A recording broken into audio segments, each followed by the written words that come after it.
Hello, I'm Ushma Neal with the Journal of Clinical Investigation, here for the next in our series of conversations with giants in medicine. I'm here today with a remarkable scientist at the center of the study of epigenetics, Rudolf Jaenisch of the Whitehead Institute at MIT. Jaenisch created the very first transgenic mice and did the first experiments showing that therapeutic cloning could correct a genetic defect. He also conducted the first proof-of-principle experiments with induced pluripotent stem cells to correct sickle cell anemia and Parkinson's disease in rodents. Thank you so much for joining me today, Dr. Jaenisch. I really look forward to hearing a little bit about you. It's my pleasure. Can you start by telling me a little bit about where you grew up, what your parents were like, what you were like as a kid? Yeah, I grew up in Germany, and my parents and my grandparents were doctors, MDs, living somewhere in the mountains in the east. And I was interested to also do medicine. My father was not so sure that was the right thing, but he consented. And then I went to medical school in Germany. And I liked part of it, but I didn't like the more clinical part in the medical school because it was very overcrowded at this point in Germany at this point, so one couldn't get into lectures. And so I always thought about something alternative. And the alternative came up when I got accepted to do a experimental thesis in the Max Planck Institute on phage replication. That was very interesting at that point because in the 60s when this was happening, this was really the beginning of molecular biology, and bacteria and phages were really the workhorses of understanding how RNA, DNA works, replicates, is transcribed, and so on and so forth. So your first thesis sort of study was on bacteriophages. So Yes. Who were you working with, and what was the concept? I was working with Peter Hans Hofschneider, who was a director at the Max Planck Institute in Munich. And it was really the time when maybe 2 or 3 or 4 laboratories in Germany were really doing molecular biology, and he was one of them. So I felt very lucky to get into his lab. Now, you said that your father didn't really want you to go to medical school, but why? Because he saw in you a different kind of appetite? I'm not totally sure. I think he thought maybe because he's an MD, there's not a good reason for me to be an MD. And maybe it was indeed not a good reason. So, but he certainly agreed immediately, and then certainly my interest then diverged from doing medicine. Now, did you finish your clinical training? Oh yeah, I finished everything. I had to promise I would never practice. I got all my degrees. I could practice if I wanted, but I never did. And I decided if I want to go into science, at this point, almost every one of my friends would go to the United States because that's where science occurred. And I also managed to get into, as a postdoctoral fellow, into a laboratory in Princeton. So why choose Arnie Levine? He was just starting his lab, young scientist, no other students. And I must say I was a totally naive student, had no idea where to go. And it was really because I met someone who returned from America, from Los Angeles, working on phages. And we talked. And I asked him, can you suggest something? He said, yes, my baymate, Arnold Levine, in Los Angeles, just set up his own laboratory in Princeton, working on animal viruses. I would recommend you write him. And so I wrote him, and I was amazed with return mail. Arnie wrote back, yes, I accept you, and here's a grant proposal which you can submit. I have it lying around. I don't know how it worked. You can submit it to the NIH for support, and immediately everything was effortlessly arranged, and that was his first postdoc, indeed.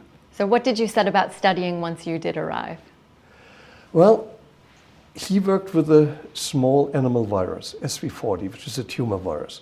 And what was familiar to me was it has the same size DNA as a phage I worked with. So that was very familiar, but it made tumors. And that was, of course, a very different aspect. And Arnie Levine had chosen to work with this virus because this, again, was a probe to probe into DNA replication and gene expression in mammalian cells.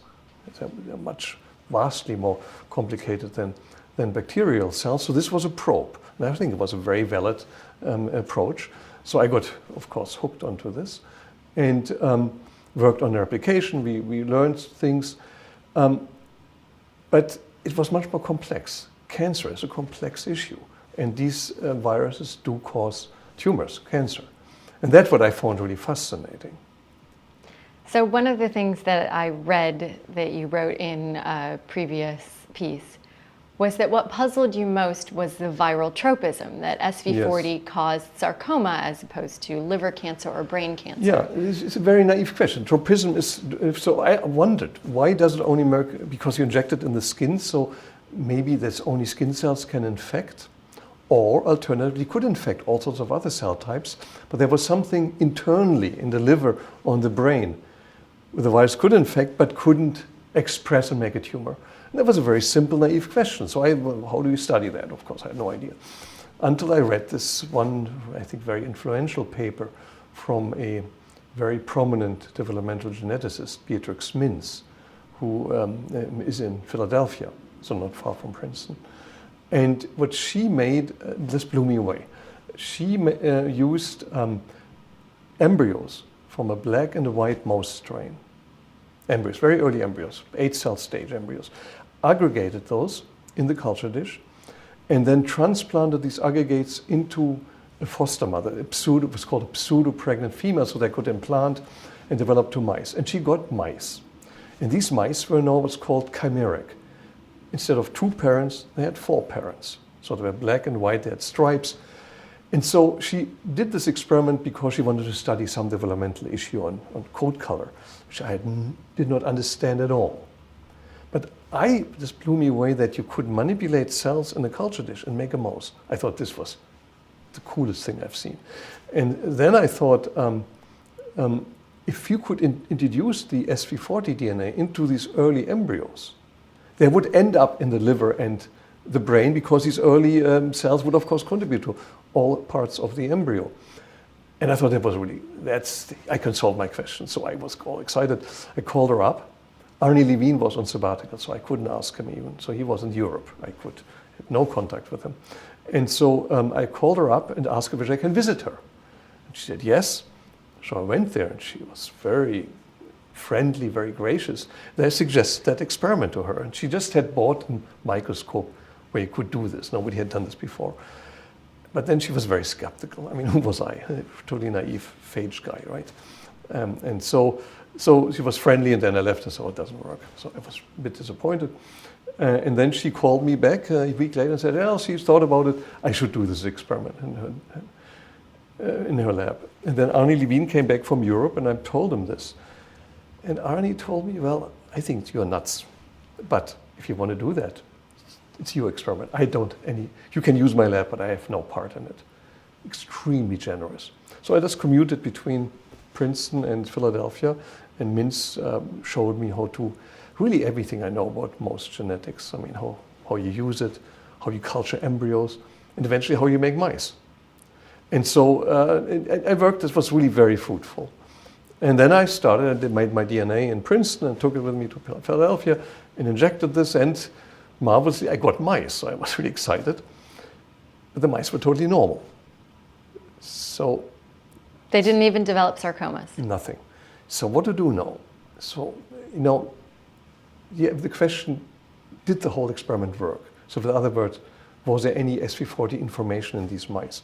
Now, today, this is a total trivial question. If you take a little piece of tissue, maybe a single cell, make a PCR or something, and PCR was not invented, southern blots were not invented, it was not possible. So I thought what I do is I take cells, I cut the ears off these mice, you can do that, I don't mind, and put the cells in culture, and then stain them for a SV40 T antigen, which is a protein from the virus. And I remember this very well. And this evening, they were all positive. So I got really excited, couldn't sleep.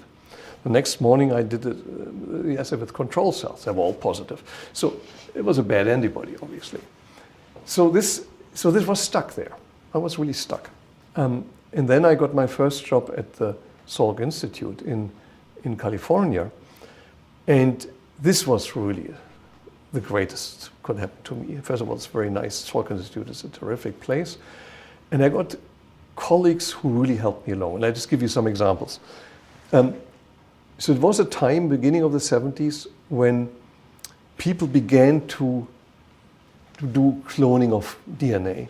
And there was one laboratory, Paul Berg, who later got the Nobel Prize, who had developed what's called Nick translation, where you can take a piece of DNA and make it very hot. You label it and could use it. Now the problem is to make DNA hot, label it, is trivial today. You buy just the triphosphates from New England Nuclear or so, overnight, you have them.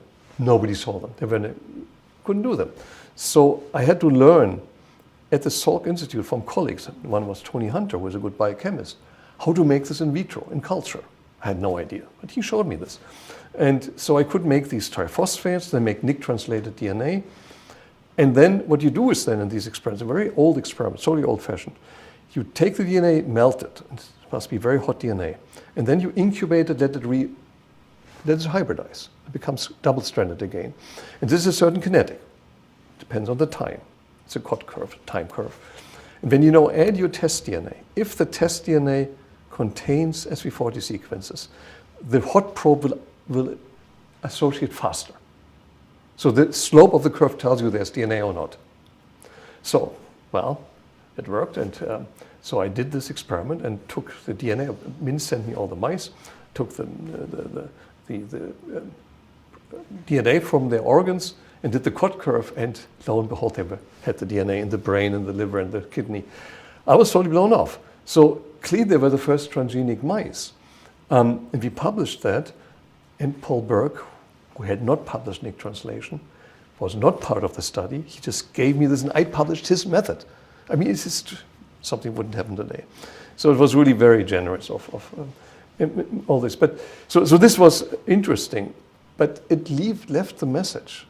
Why wouldn't the DNA was there?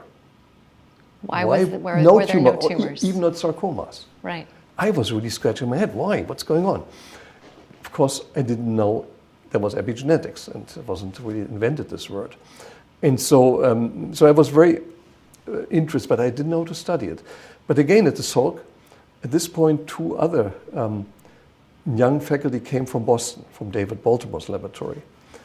And they brought with them a RNA tumor virus system, the Maloney leukemia virus system. Now, this is a leukemia virus, makes leukemia in mice. Baltimore's laboratory studied that. It's very efficient. So I thought, well, this is what I want to use, because that makes a phenotype, right? So they taught me how to grow the virus, do this, and then I had to figure out how you can infect embryos with the virus. There was a lot of issues going on. And I learned it, and then I remember that I got indeed mice, and when I looked at them, some of those got leukemia. And then we could see that they indeed had the DNA in their tissues, like with the SV40, using Cott curves, all the old stuff, and they transmitted it through the germline. So you had then these mice, and 50% of the offspring would get leukemia, and the other one not. So it was a Mendelian gene. So that was really interesting. And then I think I got hooked and wanted to understand several things. I mean, first of all, can you learn something about development using these viral systems? And about epigenetics. Because epigenetics, after all, is, I mean, if you think about development, it's all epigenetics. So we learned, you could correlate then the virus. What we learned, first of all, if you put the virus in an early cell, in an embryo or in an embryonic stem cell, it's immediately shut off. Mm-hmm. If you infect a fibroblast with a virus or a newborn mouse, it is highly expressed. What was the difference? And so we found out when I went from Salk Institute to Germany back to Hamburg, and where we found out it was DNA methylation. So the virus gets immediately shut down by DNA methylation, which is a silencing mechanism, in embryonic stem cells and in embryos, but not in later stages. So that was interesting. It was developmentally controlled. So we really, that was an interesting first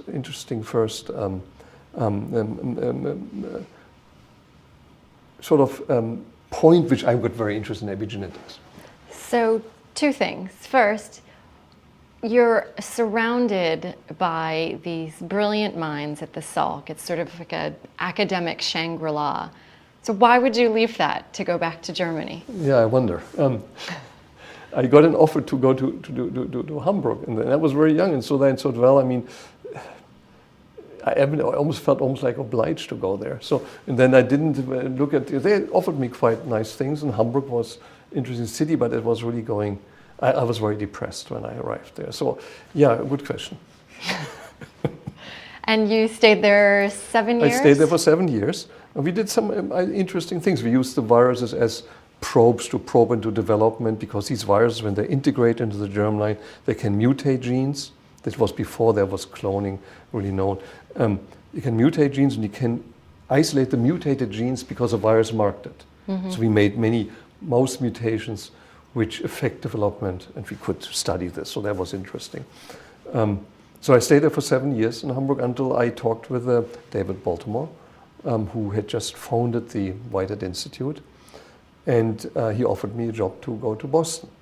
And so that was very attractive for me, so I joined the Whitehead when it opened their doors in '84. When I was at Whitehead, I had terrific students. There was one, Stan Lee, a Chinese student, who then was homologous recombination was invented by Mario Capecchi and Smithy, so it was really became the workhorse of manipulating mouse embryos. And we knocked out a gene, the DNA methyltransferase. And he did that. And this was a hugely informative mutation, because there was the first time you could study epigenetics by genetic means. These mice died when they didn't have methyltransferase, so it was necessary. And we could study cancer. Before it was only correlation, we could know causally, so there was a role of methylation in cancer, exon activation, imprinting, many of these things. So it got me really thinking about epigenetics and how development goes. And then came Dolly, the first cloned mammal, and then a year later, the first cloned mouse. And I thought cloning is the greatest thing, because if you're interested in epigenetics and you have to reprogram a somatic nucleus to embryonic nucleus, which now can make a whole organism. This is all epigenetics. So if you want to study epigenetics unbiased, that's a system to do. So I immediately went to Hawaii, where this group was, of Yamanouchi and Wakayama, who did this. And we arranged for collaboration. And I introduced cloning. I switched my lab, introduced cloning into the lab. And that was very, very interesting. We learned how to do this. Many questions were there. There were the therapeutic issues. Can you use it for patient-specific ES cells by cloning and use it for therapy? So we showed you can. It's all in mice. So it got very, very interesting. But the key issue was to use it for humans. That was just not an option, because you would need human eggs to do that for nuclear transfer. It was very controversial.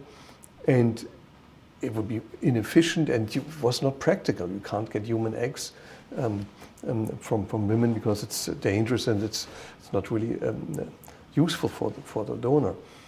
So the question was, how does it work? How does the egg manage to reprogram a somatic cell? And that was a big issue in the 2004, 3, 4, 5. And we were very interested. Other people were very interested. And Yamanaka came with his iPS cells, where these 4 factors could really reprogram the cells. And that was, I think, a breakthrough. It was really exciting. I was at the meeting when he announced that. The problem in his originally paper, which came out in 2006, was these were not really normal cells. They could not make chimeras. They were half. They're half there. It was. He established the principle, but the cells, people that didn't believe it. I believed it immediately because I knew him. And so, and a year later, 3 groups independently, was Yamanaka's group, our group, and the group of a former student of mine, Konradov Edlinger, published on the same day that iPS cells were identical to ES cells. They could make mice, they could go to the germline, all these things. And now 3 different labs finding this, nobody could doubt it anymore. So this led to this explosion of the field, which sort of still ongoing, which has enormous potential.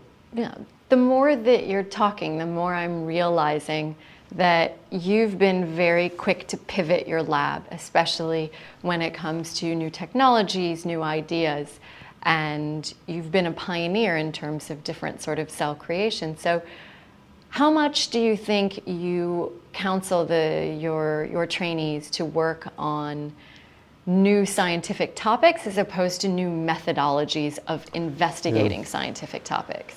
So I think methods are very important. I mean, clearly the methods, we have always developed the methods to ask a question.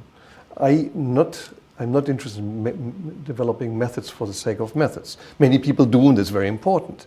We develop the methods to really ask the questions, and then once we have the method, we use it. That's really more, this is the type, but I realize we have to develop these methods, and the last one was a CRISPR technology, which we used immediately, and we adapted it for working in mice, as many other people have done.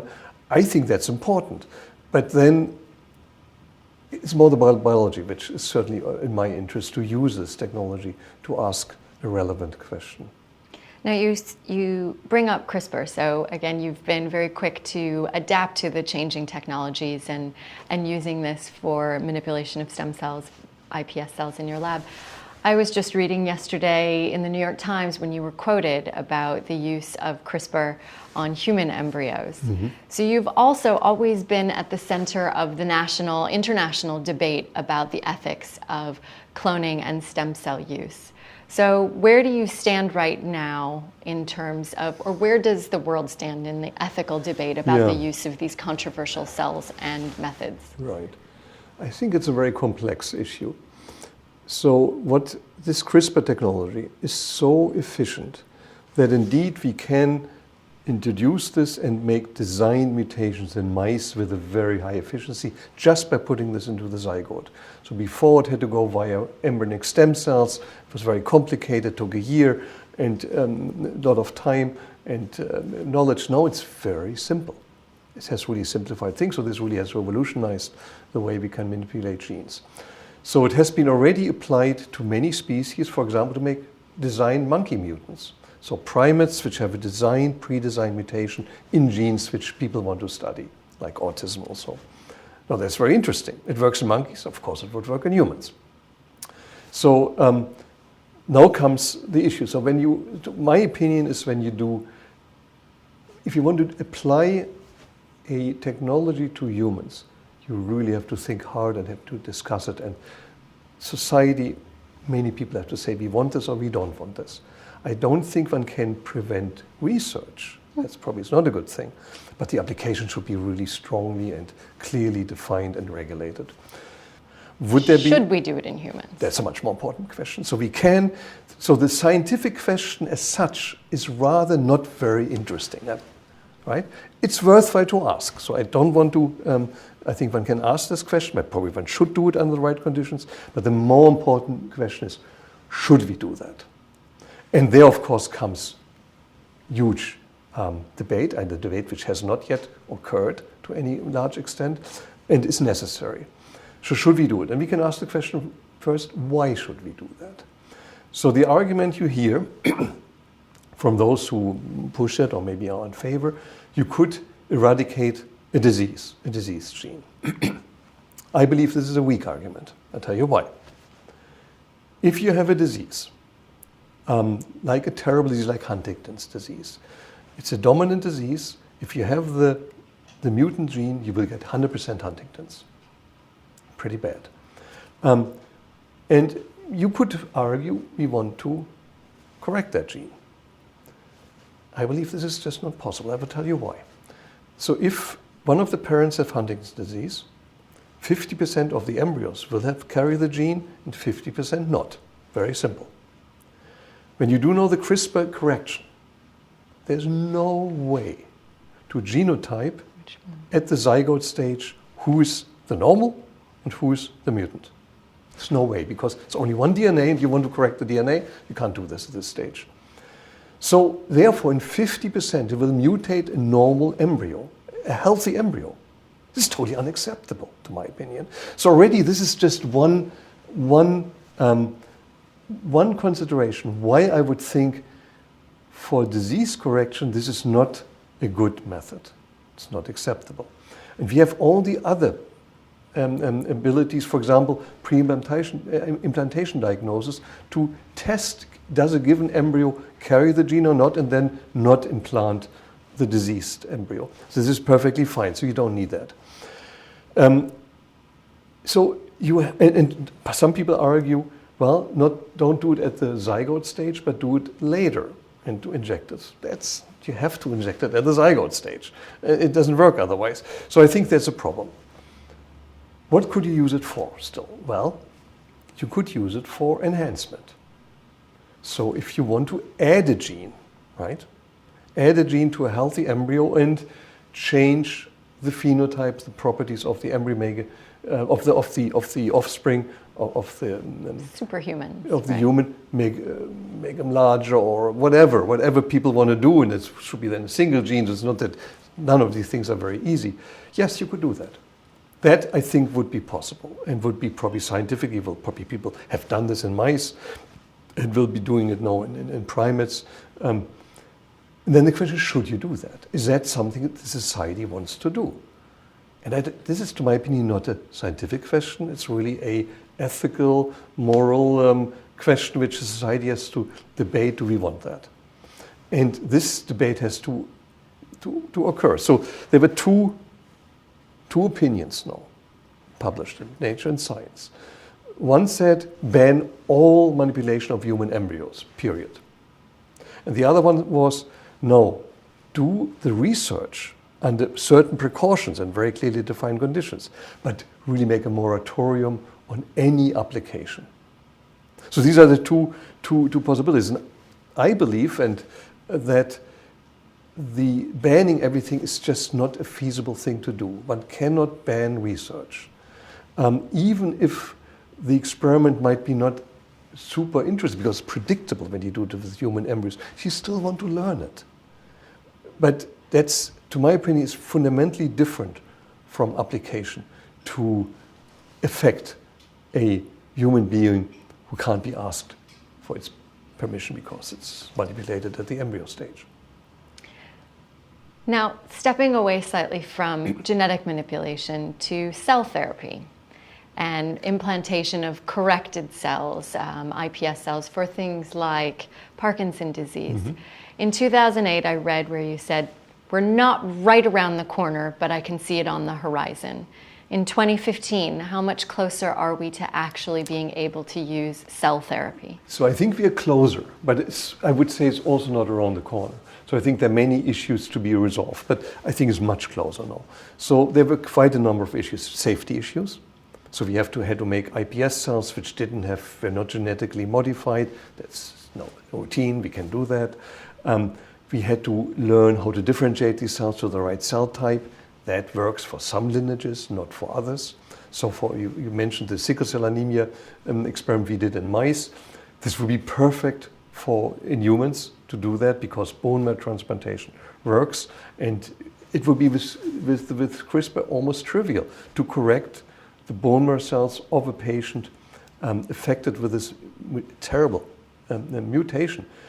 Grow up the bone marrow cells, put them back in the patient and cure the patient, as we did with mice, basically. So the problem is we can't differentiate the iPS cells to hematopoietic stem cells which would engraft. We haven't learned it. I think it's something we will learn, but it's not yet there. So the technical issue for this most straightforward experiment, so it cannot be done at this point. So how many people do you have in your lab right now? It's almost about the same, it's about 18 to 20. That's quite a big. So what's your approach to mentoring then? Yeah, so I think for students, I feel very responsible. So when a student joins a lab, I try to see what he's interested in, he or she. Join the student up with an ongoing project of interest, and they learn then with a more senior student or with a postdoc, learn this very sophisticated and complex methodology. And they learn it, and they can develop, I encourage them to develop their own ideas. I try to give them a bread and butter project, so something works, and they're not totally discouraged, because science never really works in 95%, and you have to deal with these frustrations. And then they develop then their own. And they often, they in general have several projects, and I try to figure out what's going on and then advise them. I think it's, students have to be, postdocs too, have to be totally excited about their project and their work. Otherwise it will not work. It's not a 9-to-5 job. Forget it. So it has to be really enthusiasm and full commitment. And that's what they do. And then it's really, to me, it's very satisfying to see if they develop their own ideas. And often these ideas I find not really very good. So we talk about this, they have to convince me or I have to convince them. It's a discussion which is ongoing. When your students are maturing enough, your fellows are maturing enough to leave the lab, what do you counsel them in terms of the projects that they're taking on? Because you've taken on high risk, high reward type research, which you yourself just said, some of it doesn't work. So do you counsel them to keep going in that sort of a trajectory? You've been very successful, you've got a well-funded lab, but it's a fairly resource poor moment in biomedical science right now. So how do you counsel them? I think a person who establishes his own laboratory really faces this problem. How do you find your niche where you can shine and where you get then promoted because you're successful, and how do you get the funding? And this has changed enormously. So when I was when I went to Salk, I had this idea about the transgenic mice, although the term wasn't there. I wrote a grant to the NIH. Nobody had heard of this. I know the study section. Mike Bishop was a chair of this. I know it from him later. And they funded it immediately. No, it would be triaged. Right, such a thing, because there was no data to support that. And no, I think this money being tight, it's a risk adverse. The study sections are risk adverse. They want to see success, predictable. So it's more predictable science which you see. So that's a problem. When you now start and you're excited, you want to take a risk, can you get the money? So I can afford to do this and do things which I have no funding for, but do it with what I have, right? And if you're successful, the funding agency don't mind. If you're not, they do. If you start, that's a problem. So I think it's a really, I think they're facing now a very different situation. I would think the goal should not be to have a paper in Nature or Cell. No, the goal should be, I'm really passionate about this question. I want to solve that question and go after this and then take risks. I think that's important. When you were a kid, before you decided you were going to be a doctor, what did you think you were going to grow up to do? Yeah, I mean, all these things like any boy has, and being running trains, right? Being, I mean, you do these type of things. I liked a lot this. I was very interested in some engineering type of things, so I liked those type of things. And then I thought medicine would be great for me, and then I doubted later. So, well, how about now? If you couldn't be a scientist, what other vocation do you think would keep you as passionate as you have spoken to me about for the last 40 minutes? That's an interesting question. It would be hard to answer. I think, so would I be able to do some of the issues which I feel very passionate about, like issues of, I don't know, protecting the environment or those type of things. I worry I would not be very good in doing this. I would be just totally not able to do this. I would be passionate about it, probably totally ineffective. So this would be one thing I would certainly would be interested in. I certainly like a lot to build things. So I like building wooden things. And so I could spend quite a lot of time on that. So a carpenter. You could be a carpenter. That would be something I certainly feel is a very satisfying thing. You do something, you start it, and you finish it. In science, you do something, it never works, you don't finish it. So it's a different thing, with the exceptions. Well, listen, thank you very much, Dr. Jaenisch, for taking this last half hour to talk to me a little bit about the things that you're passionate about. I've really enjoyed speaking with you. Okay, thank you.